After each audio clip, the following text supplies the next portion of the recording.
Welcome to the Everyone's a Critic movie review podcast. I'm your co-host, Bob Zerl. With me, as always, is professional film critic Sean Patrick. Visit us at ihatecritics.net, everyone's a critic podcast.com. We're on Facebook, Twitter, Instagram. Our handle is CriticsPod. You know where to listen to us. You know how to subscribe to us. If you leave a review at Apple Podcasts, we will read it on the air. Let us know via our social media platforms. Patreon.com/criticspod. The best way to help support the podcast. And then our TeePublic link is at ihatecritics.net. If you click on the TeePublic link, you can get some of our merch, or just go to teepublic.com and search CriticsPod. It's a lot quicker than the first time I did this. For those of you listening at home, I forgot to hit record, so we had to start over. But all I did was the intro when I caught it, so we're good. Sean, we went to Milwaukee to see Clerks 3 with Kevin Smith. How did that go? It was great. I mean, we both went. You arranged this, which I can't say enough good things about.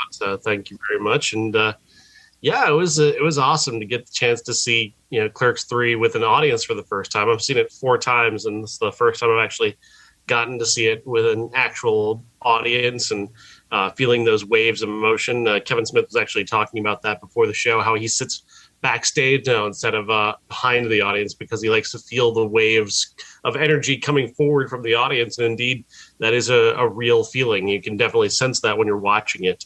Those waves of laughter and emotion that come from that movie. It is such an incredibly emotional film, and all that happens in it. For those who haven't seen it, I still want you to see it. So I don't want to say anything yet, but. It was amazing, and Kevin Smith afterwards doing the Q&A talked about what Clerks 3 might have been, which is not a story I'd heard before. Had you ever heard that story before? I did not hear it in that great of detail. It was way more than I just knew. It was more negative, and he was definitely pissed off when he wrote it. Even saying that, you would never guess where he was going to go with it. Yeah. I'm glad we got the movie we got. I'm sure he would have found a way to make that entertaining, but I don't think he could have topped Clerks 3 in terms of what it was. It definitely was more personal to him than even Clerks 2. I think he even mentions that on stage when we were doing the Q&A.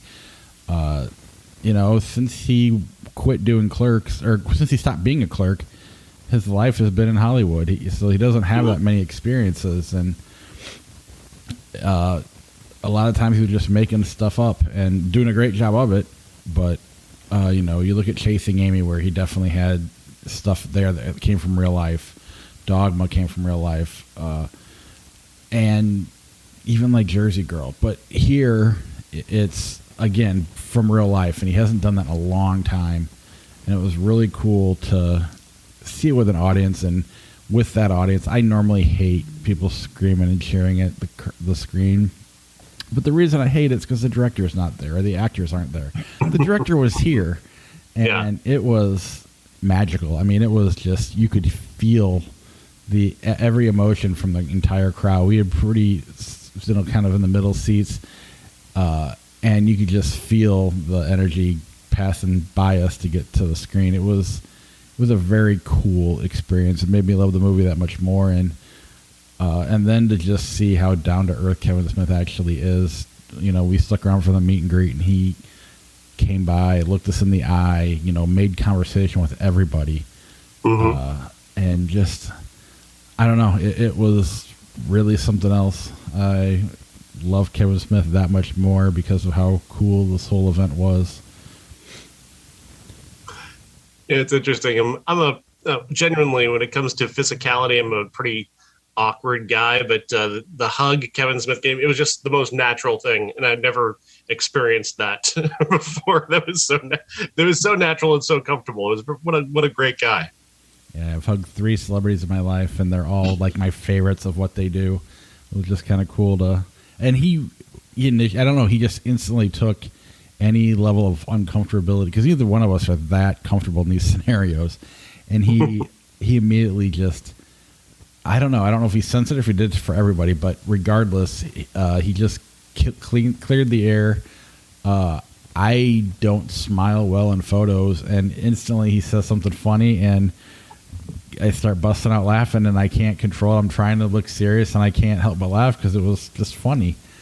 I don't know. I'm just really impressed with the whole thing, and he gives a great meet and greet. I highly recommend. It's not overly expensive. It's worth, if you have the extra money to do it. I definitely say it's worth it, especially if you're a Kevin Smith fan. It really was a fun night, and it was. I don't know. I did not get tired on the way home. Even when I dropped you off, I still had another hour, and I was still flying high, and that was a cool feel. I haven't been able to stay awake like that, till 3 a.m. in a long, long time. Thank God for daylight savings time. It was so much fun, and he's just such a great guy. Just such an amazingly good guy, and that's definitely an experience I would recommend anyone have, is seeing Kevin Smith live. His Q&A is just incredible, and his detailed answers to everybody is just incredible. I cringed a lot during the question and answer because people tend not to know just how to ask a simple question. Well, I get embarrassed for people. Yeah. And again, he does a great job of making them feel comfortable, letting them get their point across, even when they're rambling a little bit. He gets them through it, and it's, I don't know, it's just way better than, he could sit and heckle all of them if he really wanted to. And I think he picks and chooses when the time is right. He can tell who can handle it and who can't. But the whole thing is, what did we get? 5 questions, maybe 6. It wasn't a lot. 2 hours worth of questions. And that Clerks 3 description he gave it. He took us through the entirety of what Clerks 3 would have been maybe 10 years ago before his heart attack, and it was detailed, and it was like watching the movie. Right. It was. I want to say he must have been in the red state of mind when he wrote this one, or not that far away from red state, because it was pretty dark. Some of the things that happen in it. Mm-hmm. Lots of insight. He's incredibly insightful and genuine. Genuine is the perfect word. He's aware of his audience without being egotistical. He genuinely appreciates everything about his audience, and he made Clerks 3 for us. There's fat on it that we all love. It doesn't take away from the movie. I recommend being a Kevin Smith fan. I can't say it enough. And he liked your shirt. Oh yeah, I had an Everyone's a Critic shirt on, and he walked by and he just kind of go like kind of one of those laughs, and then goes, "That's funny." And then he walked next, and then he walked to Sean and talked to Sean a little bit, and then he kept moving on. But it was really cool. That was definitely a highlight for me. Mm-hmm. All right, let's get on to the episode. As much as we could have just taken a recorder and talked all the way home. It would have been more for us, though. I don't know if the audience would have cared. Anyway, let's start with this week's episode with Weird, the Al Yankovic story. Yeah, Weird is a weird sort of biopic of Weird Al Yankovic. It's in the vein of UHF, where the idea here is that everything's very broad and outsized and quite funny. Daniel Radcliffe plays Weird Al Yankovic, going through the various inspirations for his unusual songs, taking an unusual tact that instead of these songs being parodies, they're all real Weird Al songs, and he's actually the one who created all of them. It's very funny in that way. There's a lot of really great and funny scenes in this movie. There's a standout scene at a pool party where Weird Al is challenged to create a parody song on the spot of a Queen song, and that's where he comes up with Another One Rides the Bus, and it's very, very funny. It's kind of in the vein of a West Side Story showdown, which I really loved. Jack Black has a great cameo in that scene as Wolfman Jack, of all people. Rainn Wilson's in there as Dr. Demento. Just so many amazing cameos and some aspects of Weird Al's life. Weird Al himself is in the movie as an executive who doesn't believe in what Weird Al does. It gets very weird. It gets very out there. It goes to very unusual places. Weird Al becomes a mercenary at one point who murders Pablo Escobar, who is then replaced by Madonna as the world's biggest drug dealer. That's Evan Rachel Wood in a very unusual performance. Weird Al Yankovic actually died in 1986 at the Grammy Awards after he was named the greatest artist of all time, which is, again, an ending I didn't expect. Yeah, I didn't watch it. I'm not an overly big Weird Al fan. I don't mind the guy. I think he's entertaining whenever he's on. There are people that I've had multiple people in my life say they prefer the Weird Al songs to the originals, and it's something I've never heard. And I've heard it several times, and it drives me nuts every time. It's just kind of turned me off. But I love watching him in interviews. I think he's funny. He definitely is self-deprecating. Whenever I don't know. It is on Roku. I didn't see it, but it's if you have Roku, it's probably worth it. One of my things that always bugs me about biopics is how they have to literally depict how somebody we've got to literally depict how somebody picked their the famous hat that they wear everywhere, some kind of dumb shit. Everything's got to have a fucking origin story. And this movie's got the best send up of that, where Al is just making a bologna sandwich, and that's how he comes up with My Bologna. Even though My Sharona is playing at the time, it's the bologna that's the real inspiration. And it's everything has to have that visual, reference to something that creates it. It has to have an origin story, and it always annoys me when it comes to true life stories. And this is a really perfect send up of that idea that everything has to have some inspiration in that way, or an origin story of that sort. That's awesome.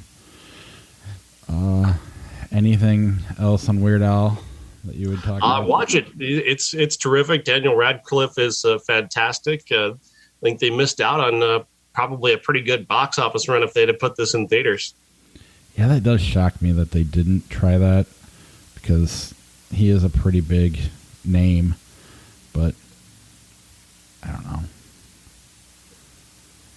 The Banshee of Inisherin? Mm-hmm.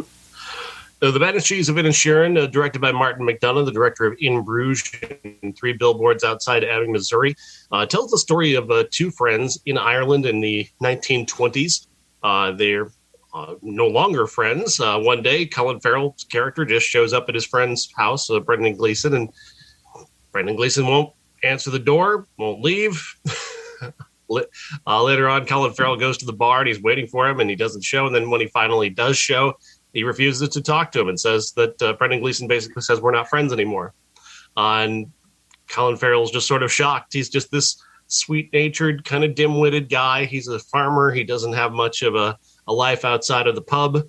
He's just a guy who lives in the moment and enjoys whatever life brings him. Brendan Gleeson, on the other hand, something has set him off in his life where he very much wants to have a legacy and look to the future and be remembered for something. So he wants to finish writing a song, which actually comes to be called The Banshees of Inisherin. And he wants to have a lasting legacy in the arts. And it's really about these two conflicting mindsets at the heart of the film that separates these two friends, and the kind of the willfulness of Brendan Gleeson's character versus the lost soul quality of Colin Farrell's character. It's a wonderful dichotomy, and it really plays out extraordinarily well. Martin McDonagh knows how to develop a very unusual story of male friendship. This is not the kind of narrative that we're used to. It's a very unusual story. It's kind of an almost comic premise, if you will, of just a friend deciding he's no longer another guy's friend. And it almost seems kind of childish in a way, but it has some very deep emotional roots to it. And as they go along, Colin Farrell, you feel so much for Colin Farrell's character. He's just such an innocent. Like, he didn't do anything wrong. There's nothing that he did other than he's a little bit boring. He doesn't have much of a life beyond his farming. So that's pretty much all he talks about. And you kind of understand why Brendan Gleeson would go, I need this guy to go away. He's just talking about his goat all the time. I just don't have time to hear about goats. I've got a legacy to build. And so Brendan Gleeson's character is definitely a jerk in that way, but at the same time, you don't necessarily blame him, because if you heard Colin Farrell's character talking about goat crap for too long, you probably get annoyed too.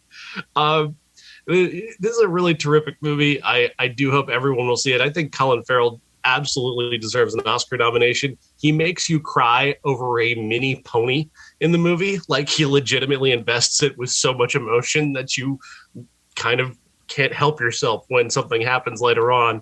And especially the way it happens is so shocking that I don't want to go too much. I won't go into spoilers, but man, the way Martin McDonagh develops the story and develops how Brendan Gleeson goes about trying to get this guy away from him is really something. Carrie Condon is also in the movie as Colin Farrell's sister. She's very loving and protective, but she's got her own life, and she's thinking about leaving this island that they're on. And that's the thing. They're on an island off the coast of Ireland that is not very large. So there's like one pub and there's really not a lot of other people around. So for you to decide that your one friend is no longer your friend anymore is a pretty big deal. It's the thing that pretty much everybody on the island is going to talk about. And it leaves a lasting mark on both men. That's awesome. I can't wait till this is available to stream. It sounds fantastic.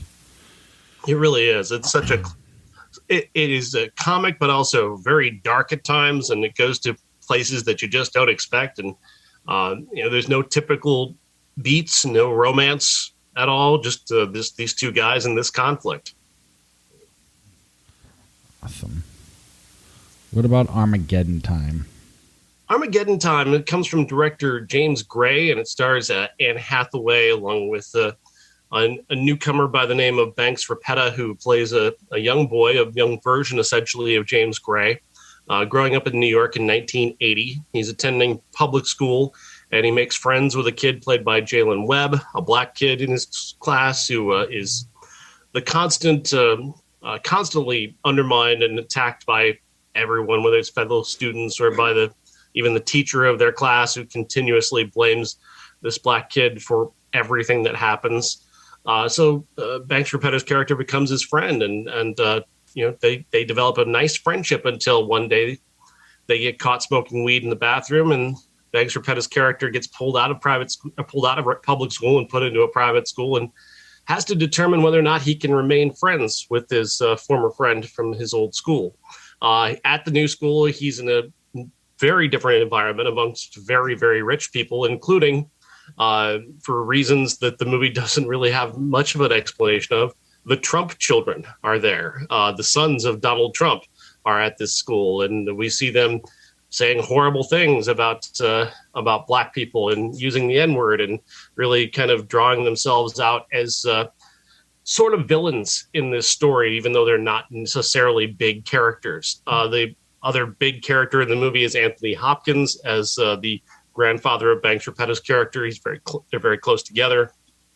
He's rather woke for a 1980 character, for a character set in the year 1980. But nevertheless, he tries to get Banks Rapetta to remain friends with, not lose his roots, and reminds him of the struggles that his family has been through, as Anthony Hopkins' character is a survivor of the Holocaust, and they are a Jewish family that came to America and changed their names and kind of hid out in public who they are, but they still celebrate Jewish traditions. Anne Hathaway is pretty terrific as the mother character. Jeremy Strong plays the father character, and they both deliver really strong performances, but I'm just not sure what it is that James Gray is going for in the end. What is it that he's trying to say in the end? The young man, Jalen Webb, is a nice actor, but his performance is very functionary to this white character. And he doesn't really develop any dimension of his own. And that's really a big problem. If you're going to have this character who is so essential to this plot, he should be more than just merely functional.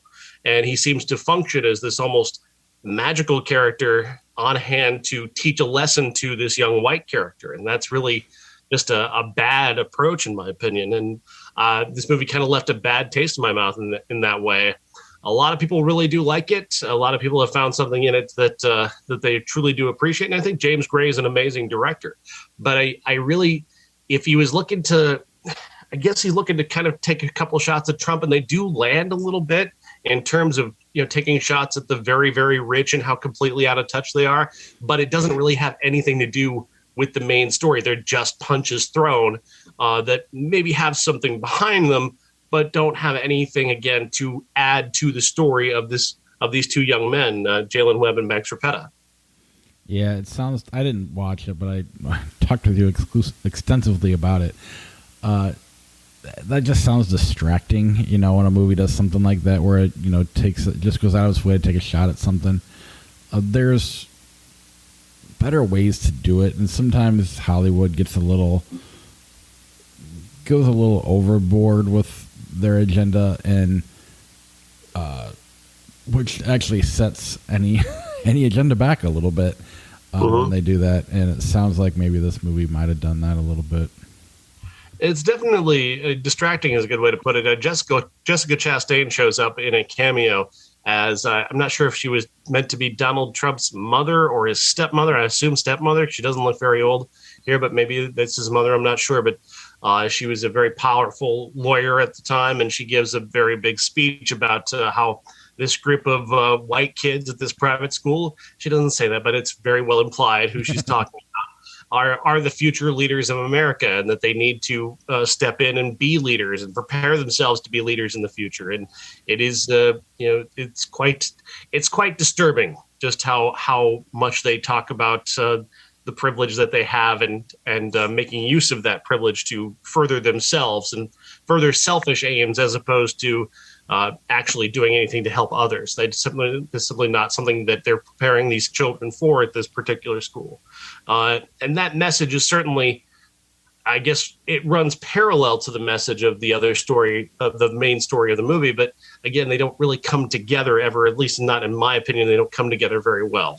See, a great movie would have it in the background where you kind of can see it happening, but it's not in your face, and then it's up to you to kind of find it, versus having parallel stories run that don't come together. If it was just a background thing that was happening at the same time, even if you didn't hardly see it, you could, sometimes that energy will carry over into the movie, and then that could be a pretty amazing thing. But this just seems a little bit over the top with terms of him trying to get his message across. Yeah, it's unfortunate. There's nothing wrong with the way it's made. Like, it's a great looking movie. Anthony Hopkins is tremendous in his performance, as is Anne Hathaway and Jeremy Strong. But yeah, I just don't think the whole comes together in the end. Yeah. Revenge movie with Mel Gibson, On the Line. On the Line is a movie set in the world of shock jock radio, which is, something that everybody talks about these days. It's a real topic that everybody is still top of mind about. Apparently this movie was written back in the 90s and is now set today, even though, again, this is pretty much irrelevant. Mel Gibson plays a late night radio host in Los Angeles who arrives to work, and he's taking calls and he's shocking everybody with his shock. And he's shocking everybody with his 4-letter words that you can't say on the radio still, even though you're kind of allowed to say those things now. Most radio people don't do that and wouldn't do that for fear of losing their job. But nevertheless, he's a shock jock. He gets a call from a guy who tells him basically that, hey, I've taken your wife and son hostage, and I'm going to need you to kill yourself or I'm going to kill them. He leads to a scene where he gets Mel Gibson's character up to the roof and is having him essentially jump from the top. Gibson fakes him out, but he gets caught, and we end up finding that the call is coming from inside the radio station. Oh, there's these obvious, like, lame red herring characters. Mel Gibson is just completely, he's fine. He's doing his Mel Gibson thing. He's very intense. There's a scene in this movie, though, that is just like, if you're Mel Gibson, why do you put this scene in a movie when you already know how much people feel about you and how much, your reputation is, why he puts a scene in the movie where he arrives at work and he walks up to a security guard who happens to be Indian, and he has a lengthy name, and it's a name that is not easy to pronounce. And so Gibson just dismissively goes, "Yeah, I'm just going to call you Bob." And it's like, what?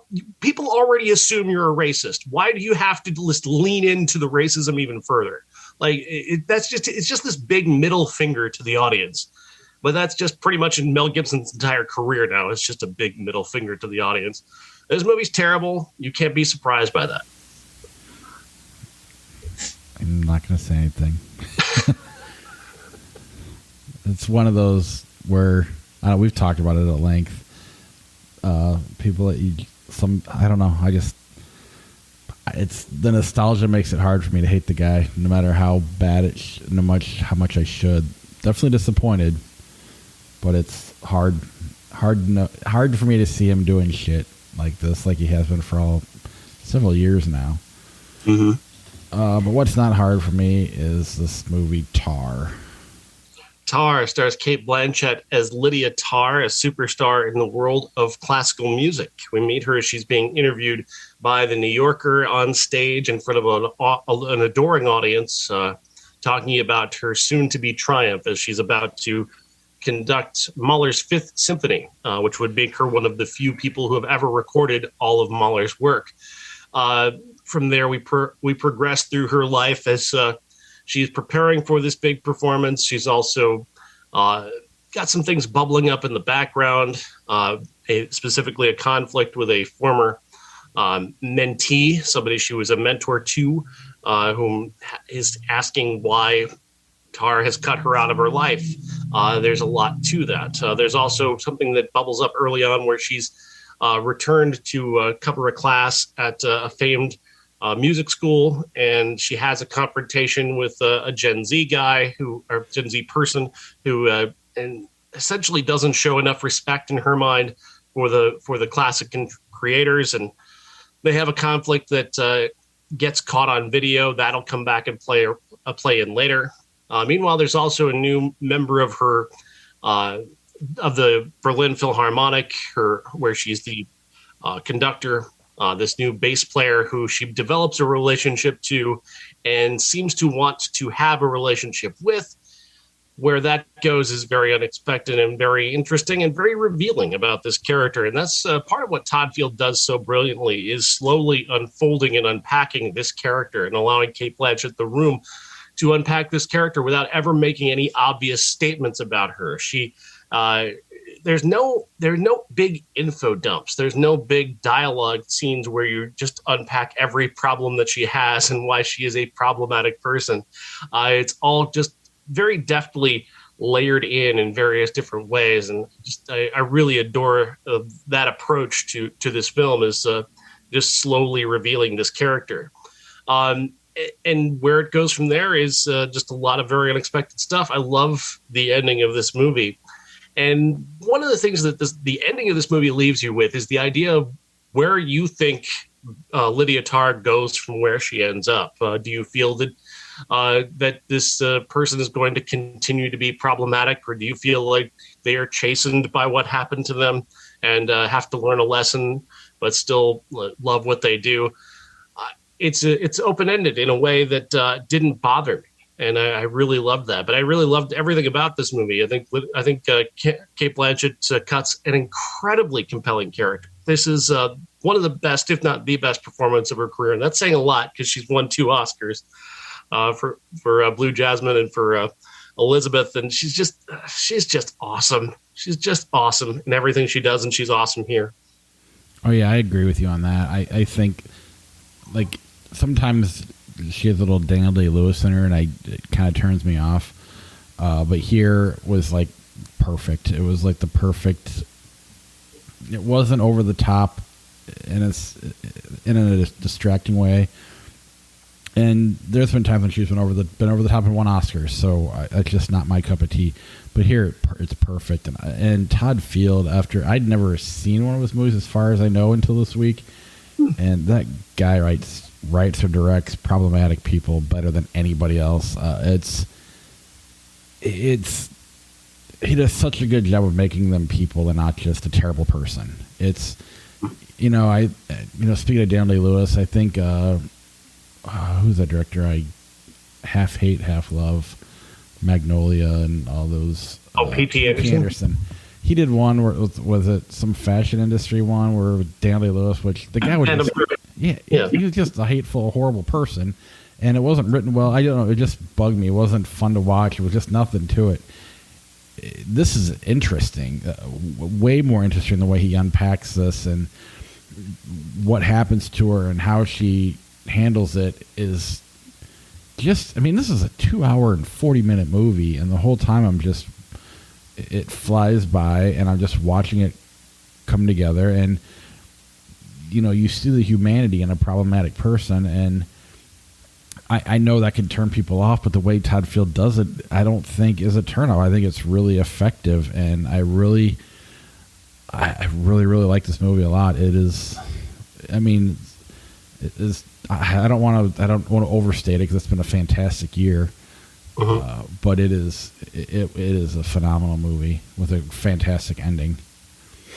Indeed, yeah. The ending is something special, and that's the thing is that his approach to being non-judgmental is very important here, because it's up to you to decide how you feel about it, just as it would be up to you to decide how you feel about any supposedly canceled person or whatever terminology you want to use. It's entirely up to you how you feel about that. Should there be a path to redemption for someone? Should there be a way for them to return to what they do after they've done something perhaps objectionable? But how objectionable was what they did, and what is the level of?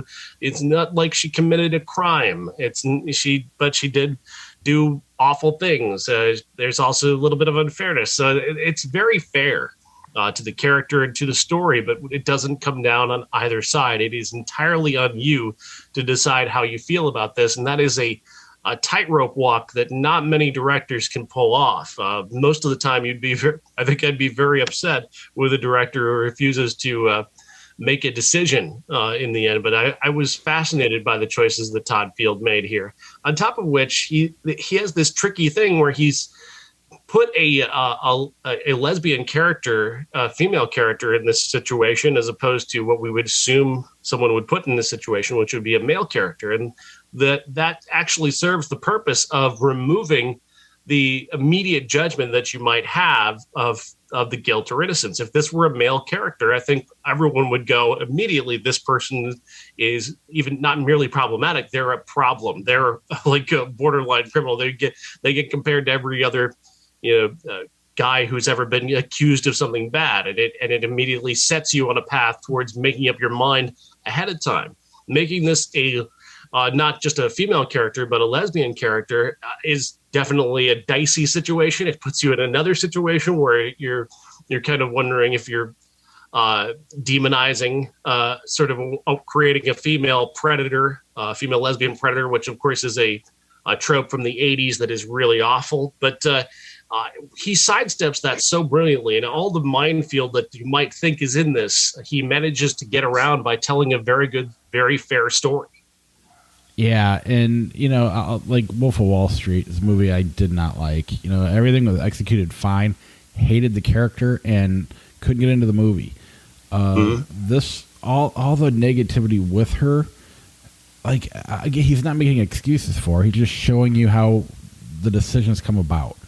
And it's very realistic. And, not that I want to watch every canceled person's life story, but it does put some of that stuff in perspective, that not all people, nobody is 100% bad or 100% good.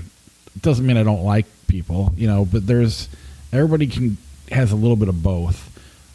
Sometimes you make decisions that are unforgivable, but here, there's definitely, it's almost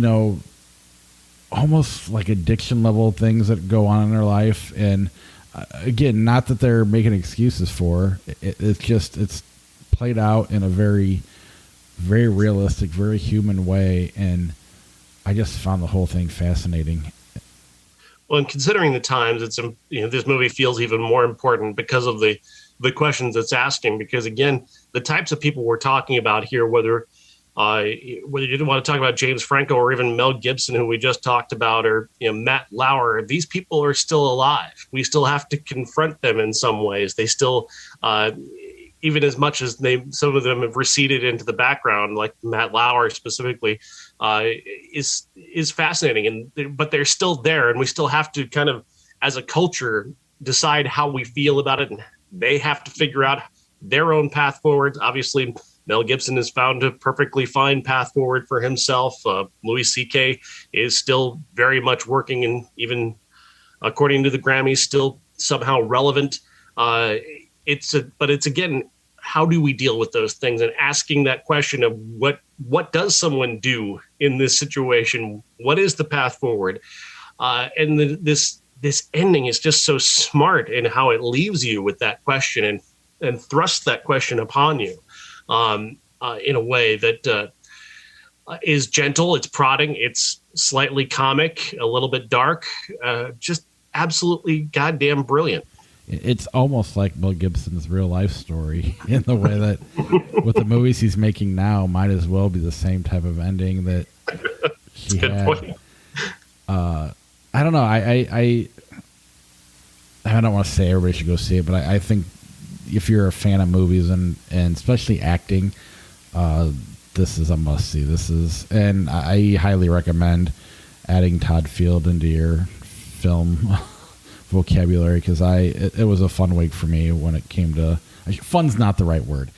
These are not fun movies, but it was a cool discovery. Yeah. I mean, I'd heard of our classic before. I just never watched it, and just all around impressed with Todd Field, and definitely will be checking out his work going forward and probably going backwards as well. Anything else on Tar before we move on to the classic? Not really. I think if you're somebody who wants to have an important conversation about modern culture, and this is arguably the most relevant movie to that whole cancel culture conversation. It is incredibly relevant and important in that way, and it absolutely deserves to be seen, on top of just being an extraordinarily well-accomplished film. 100%. Our classic is Little Children, again by Todd Field. Little Children stars Kate Winslet as a dissatisfied mom in the suburbs. Patrick Wilson is a dissatisfied husband in the suburbs, and they come together and develop a sort of romance that is an affair. They've each got other partners, husbands and wives, but they're drawn together by kind of just circumstances, and also just this desire to do something other than what they do every day. The kind of suburban boredom that we've seen in movies in the past, but not as well examined as it is here. There's this, one of the things that this movie does so well is this remarkably witty, smart, ingenious voiceover, which gives the film the feel of a novel in some ways. Where the narrator, this omniscient narrator who knows everything, is judging these people, but also just explaining them in just such a very unique way and taking you inside their mindset. And I'm usually not a big fan of voiceover, but this is one of the best voiceovers in a movie that I've ever seen. The characters that he draws here are so unique and fascinating, and they of course are fed upon by these supporting players, where there's Noah Emmerich and there's Jackie Earle Haley. Jackie Earle Haley plays a guy who's kind of the plot roadblock. He kind of you keep running into him throughout, and his story plays out in a fashion that is entirely unexpected and incredibly original. He's a man who is a sex offender who moves into this neighborhood. Everybody knows he's there. Everybody's fully aware of who he is and what he's accused to have done. And Noah Emmerich plays a guy who makes sure everybody knows about that. He sets about trying to really expose and destroy this guy's life. And where that goes to between those two characters and that subplot is absolutely extraordinary, and one of the most thoughtful and unique subplots I've seen in a movie in the last 20 years. And especially the way that Noah Emmerich plays it out he's one of the MVPs of character actors. He was just in The Good Nurse, and he's so amazing in that film. And here he's just so desperate and sweaty and unnerving. He's the guy who is very pushy, and he's got a lot of problems, but a good heart in many ways. And that Noah Emmerich pulls all that together is so brilliant. Then you've got Patrick Wilson, who his type of himbo vacancy always is very interesting to me. The way a director uses that sort of vacant behind the eyes quality that he has. Todd Field, I think, uses it better than any other director has ever used it. He is this figure of fantasy, but also this very much of a man-child, very ill-formed human being who clinging to ideas of his youth, of being a high school sex god, of being a guy who wanted to ride, wants to be accepted by kids who are riding skateboards. He's also playing football again, where he can be the big man on campus again. He's got this woman, Cate Blanchett, who worships him like a god and just desperate to be with him. And it all feeds into his ego, which seems to be his main sort of characteristic that he has. Here's a guy who has Jennifer Connelly at home, and he's sleeping with Kate Winslet. that is a difficult thing to parse, but Todd Field does an amazing job of it, of explaining how that comes about. Kate Winslet has just never been more amazing in any movie. This is my favorite Kate Winslet performance. She's so sad and so desperate for anything in her life that isn't her day-to-day life with her husband. She's one of those rare characters who's allowed to be sort of ambivalent about her very young child, and yet coming around on that story and understanding who she is as both a woman and a mother is a terrific journey that Kate Winslet takes us on without ever having to comment on it. There's like the voiceover that I mentioned earlier is so wonderful because it allows for the movie to not suffer through all these, again, info dumps that so many other movies do. Nobody does any unpacking of like big, long dialogue things explaining who they are. And that's what the narrator does. And he does it so deftly that you're not left experiencing the movie through info dumps. Yeah, it is such a unique movie. It's almost like the Wonder Years with problematic characters. I mean, but I'll get the actress name wrong that you mentioned. Between the child pedophile and the character actor, Noah Emmerich. Two horribly problematic characters that are just written so well again. And all the characters in the movie are problematic in their own ways at different levels of it. And again, just fascinating, great acting from everybody. I mean, it's probably my favorite Patrick Wilson performance. Not that matters for anything, because Kate Winslet's always great. Jennifer Connelly is fantastic in it too. It's important in the role she's in. She's an A-list name and kind of a smaller role that really matters. And maybe she wasn't an A-list at the time. I think she might have been though. I think so. Definitely a pretty big actress when this came out. Just all around, again, another 2 hour and 40-minute movie or something like that, maybe 2:30. And it's just interesting. Just well done. I don't know. It makes your head go in places that it doesn't naturally go. Yeah. And that's what I'm really impressed with Todd Field as a director, and I'm happy to have had this experience with these two movies this week. I'm happy for you that you still have In the Bedroom to go with Sissy Spacek and Tom Wilkinson. I think that's awesome that you still have that one. That was his first one, and it's the equal to both of these as well. Yeah, just absolutely. Again, not must-sees for everybody because most people don't have the patience for it or even the interest. But if you love movies and performance and just well-written characters, I don't know. and again, it's a recency bias. I don't know anybody who writes a problematic character, a realistic problematic character, or directs them as well as Todd Fields does. I mean, it really is something that I haven't really seen. You know, obviously if you're Travis Bickles and whatever, but that's different. This is like real life, and I don't know, just impressive all around.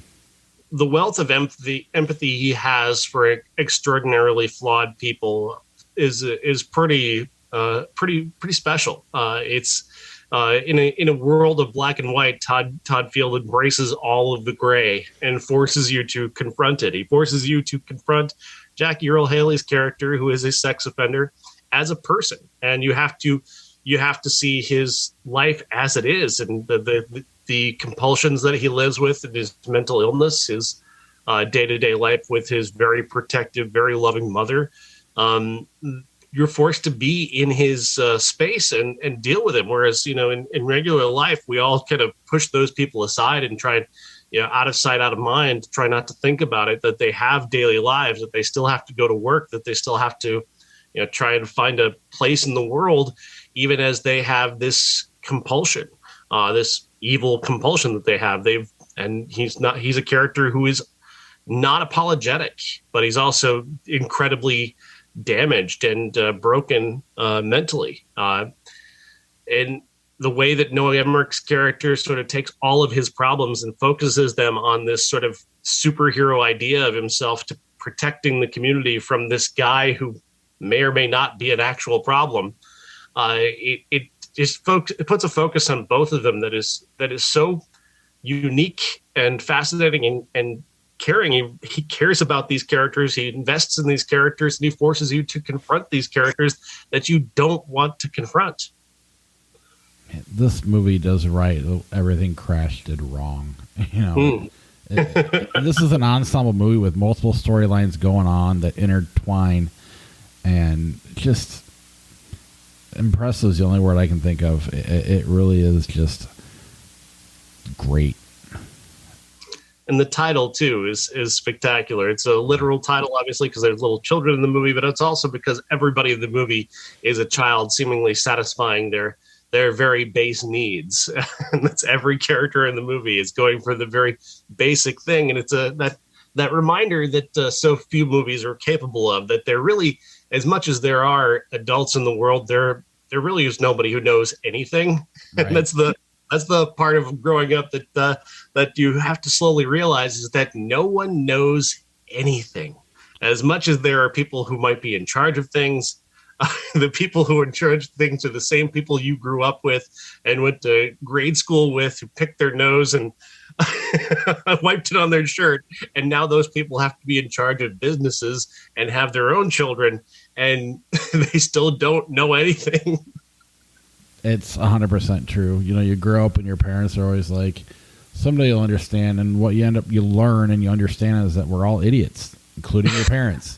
They're not on the pedestal we put them on. It's, I don't know. Just everybody just lives for those little moments where they can please themselves, you know, and that's what the characters of Kate Winslet and Patrick Wilson are doing. You're just, you know, they're satisfying their basest desire. They want sex, and they're going to have sex, and they're going to figure out ways to continue to have sex because it's fun, and it's better than anything else they could be doing. And they feel like kids again. They're you know, middle-aged people who get to feel like children again. That's everything that Patrick Wilson's character does, is about feeling young again. It's you know, he doesn't want to become a lawyer, so he keeps avoiding taking his bar exam because that means, you know, doing a grown-up thing, and he doesn't want to do that. He wants to play football and ride skateboards and have sex with some girl that worships him, and she just wants to escape from being a mom and having the responsibilities of being a mom, and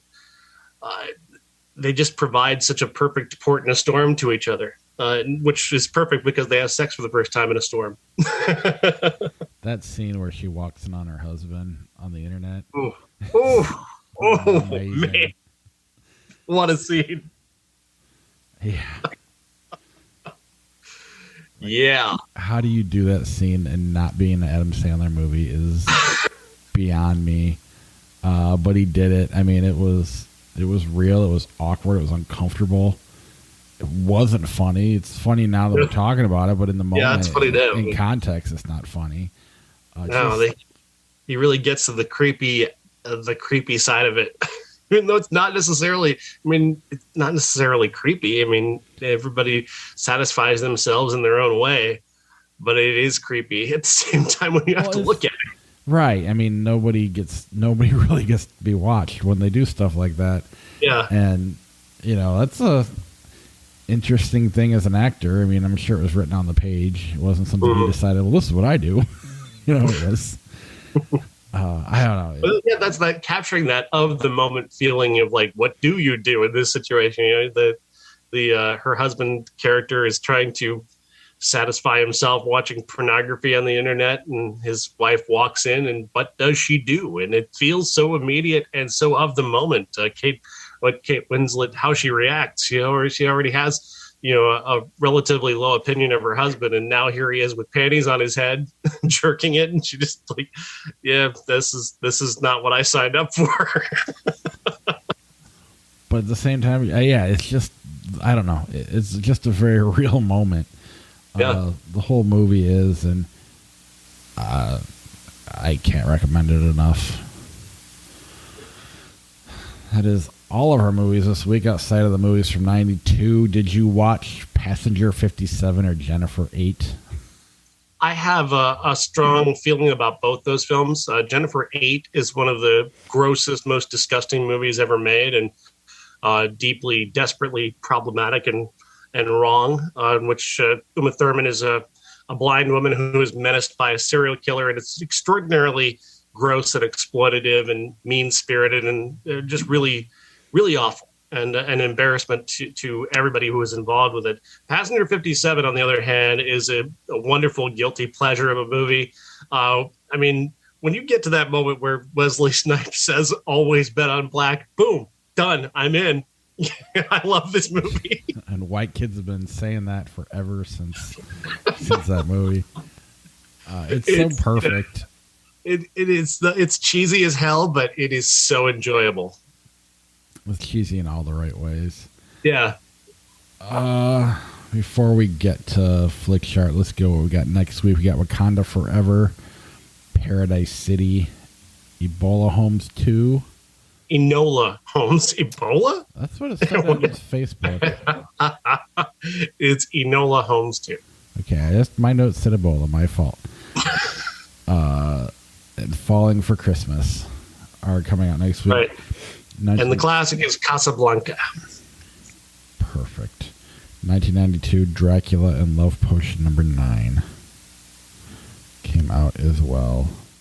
Approached both Cousin Jeff and Zach Cove to be a part of the show next week, so we'll see. Yes, I will not be there. I will be elsewhere, but I'm looking forward to listening to that one as a listener versus a co-host. That'll be fun. I always enjoy those.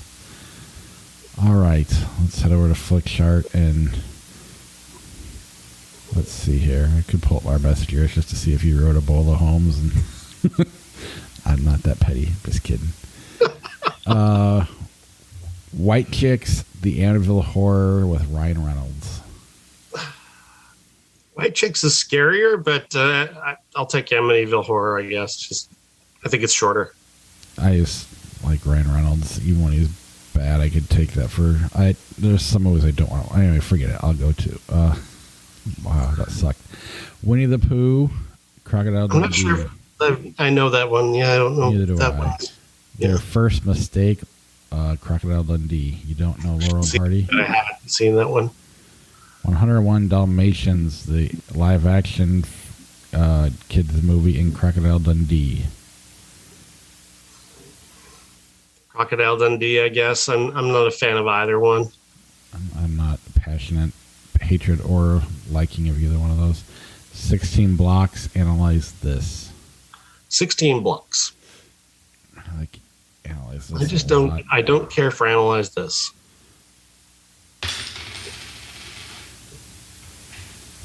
And it was Tails. Analyze This. Wet Hot American Summer, It Follows. Wet Hot American Summer for me. I agree with you. It Follows was kind of a disappointment, mainly because of the buzz was so high for it. Mm-hmm. The Nice Guys or Ghost World. That is tough, man. Those are two really great movies. I'm gonna go Nice Guys. Yeah, I mean, I agree. I feel like it's like my straight white male choice. I think Ghost World's probably a better movie, but I could watch Nice Guys all day, every day. Away We Go, Spider-Man 3. Away We Go. I love Away We Go. I wish more people had seen that one. What is it? It's John Krasinski and Maya Rudolph play a married couple going on the road trying to get some advice about becoming parents for the first time. Really, really smart, really funny, really romantic, really unique. Awesome. Crazy About Her. Never heard of it. I haven't seen that one. It's 2021. The Amazing Colossal Man. Can't say I've heard of that one either. Ip Man. The Day the Earth Stood Still. The Day the Earth Stood Still for me. Love The Day the Earth Stood Still. Nebraska Machete. Nebraska by a lot for me. Nebraska is awesome. Safety Not Guaranteed or Eastern Promises. Wow, this is hard. That is so hard. I just wrote about Eastern Promises for its Blu-ray release not all that long ago, and it got even better for me. But that said, I think I love Safety Not Guaranteed even more just because of how unique and strange and wonderful it is, and it's got Aubrey Plaza. I'll never forget that viewing experience, and I love Eastern Promises a lot, but I've seen it multiple times, and I don't necessarily remember where I was when I saw it. I'll never forget, Safety Not Guaranteed. That was, just for that alone, I'm going to take that, but I love Eastern Promises. Prometheus or 1408? This is very easy. It's 1408, which is a movie apparently I really loved back in 2007. I liked it. It's on the blog. The review's on my blog, SeanAtTheMovies.blogspot.com. And yeah, when I didn't remember that I liked it so much, but when I read the review, I'm like reminding myself, oh man, I really liked that. Mr. Smith Goes to Washington, Frankenstein, 1931. If it were Bride of Frankenstein, I'd probably go with Bride of Frankenstein, but I'm going to go with Mr. Smith over the original Frankenstein. I can go there with you. Venom, LA Confidential. LA Confidential. Agreed. The Matrix Resurrections, We Were Soldiers.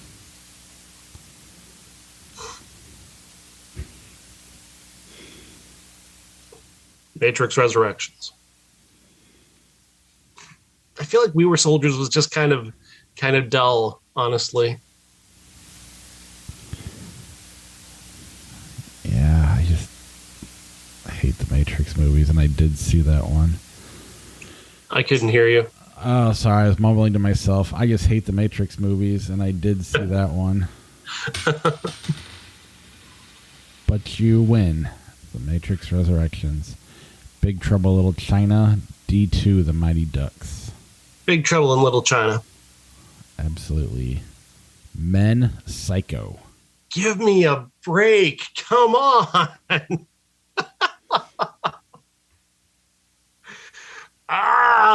I'm going to go with Men. I am. I know it's like kind of I've seen it more recently, but I think I really think in 50 years, people are going to be talking about Men. I'm going to go Psycho. I like Men a lot. There is just part of me that feels like a woman should have told the story. That's the only thing that holds me back on Men, is all. But, but Men wins with the coin flip. It is phenomenal. I don't want to take anything away from that movie. It is awesome. Empire Records, Death Becomes Her. Empire Records. Yeah, we're at that age. Maverick, Bridget Jones' Diary. Bridget Jones' Diary. Yeah, I'll go against Mel on that one. District 9, The Bad News Bears. Bad News Bears. Yeah. They heard us talking about Jackie Earl Haley. I gotta quit mumbling. Sorry. Bride of Chucky, Lost in Translation. Lost in Translation. Are you sure? Just Cause, The Great Outdoors. Just Cause. I find Great Outdoors to be obnoxious. I know a lot of people love it, but I'm not one of them. I kind of like Just Cause, if I remember. I haven't watched it since 95, but I remember enjoying it then. And Great Outdoors is like Weird Al for me. It's like everybody loves it, and it's like, really? We're going to watch that again? I don't dislike it. I just don't love it. Like I said, I find it obnoxious. Game Night, Mary Poppins. It's Game Night. Game Night's awesome. That movie's fucking hilarious. It is way better than it deserves to be. Star Wars, The Rise of Skywalker, Speed Racer. I love Rise of Skywalker, but it's Speed Racer for me. Speed Racer is desperately underrated. I haven't seen it, so I'll go with you. 1917, Moonraker. 1917. Yep. Knowing, My Super Ex-Girlfriend. They're both awful. But Knowing doesn't have Anna Faris being abused behind the scenes, so I'm going to go with that one. Oh, that's right. I forgot about that. You told me that the other day. Yeah, I will go with you there. Friday the 13th, the final chapter is Sin City. Sin City. Frankenstein, 1931. King Kong, 76. Frankenstein. Yeah. Flight 93, The Santa Claus 2. Was the Santa Claus 2 the one I really... Oh, yeah, you liked one of those, didn't you? I did. I think I liked one of them. I think it was... Yeah, it's the Santa Claus 2. I'm going to go with that one. I'd rather watch it. Yeah. Bringing Up Baby, The Phantom of the Opera, 2004. Bringing Up Baby by a lot. Lady Bird, Real Steel. Lady Bird. Fine. I love Lady Bird.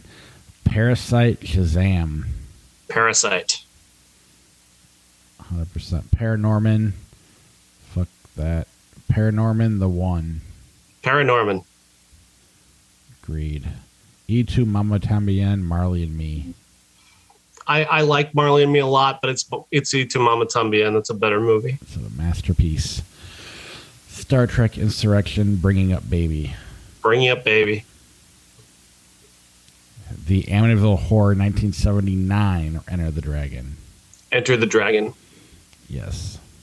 Under Siege, Night of the Living Dead, 1970. Night of the Living Dead. 100%. King Cruel, The Lost Boys. King Creole, absolutely. I love King Creole.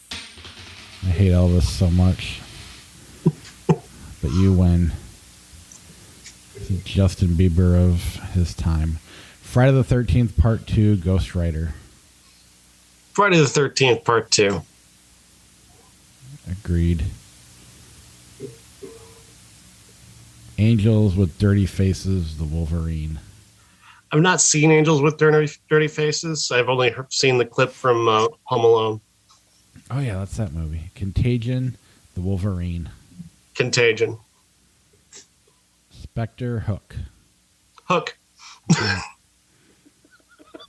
Josh. How angry. Josh is yelling at his computer. His phone. How dare you? Have you heard of Castle Freak or Pick Me Up? I've not seen either one.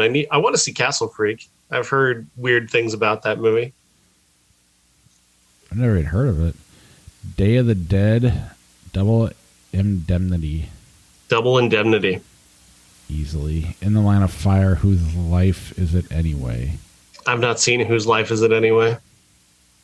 In the Line of Fire, The Assassination of Jesse James by the coward Robert Ford. In the Line of Fire, yeah, it's shorter. Which problematic director do you go with? Dave Frankenstein. What the fuck, Frankenstein? I know, it's weird. Frankenstein. The Outlaw, Josie Wales, A Time to Kill. I reference A Time to Kill a lot in my mind. I haven't seen it since '96, or I haven't watched it really since it came out.